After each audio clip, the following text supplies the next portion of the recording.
રૂવાપરી road સ્ટીલકાસ્ટ પાસે જાહેરમાં વિદેશી દારૂ વેચાણ કરનાર અને ડિલિવરી કરનાર મહિલાને લોકલ ક્રાઇમ બ્રાન્ચે ઝડપી લીધી। લોકલ ક્રાઇમ બ્રાન્ચની ટીમ પેટ્રોલિંગમાં હતી તે વેળાએ બાતમી મળી હતી કે રૂવાપરી રોડ સ્ટીલકાસ્ટ પાસે એક ઇસમ વિદેશી દારૂનું વેચાણ કરે છે। જે બાતમીના આધારે એલસીબીની ટીમે રેડ કરી અમિતભાઈ રાજુભાઈ બારૈયાના થેલાની તલાશી લેતા તેમાંથી વિદેશી દારૂનો જથ્થો મળી આવ્યો હતો।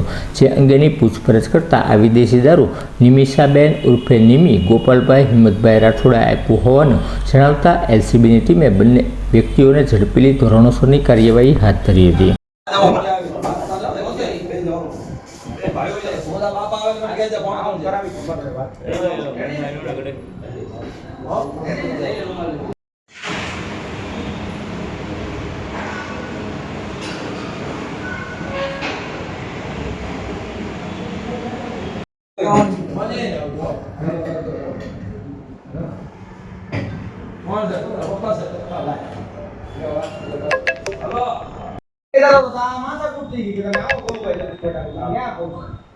Mummy papa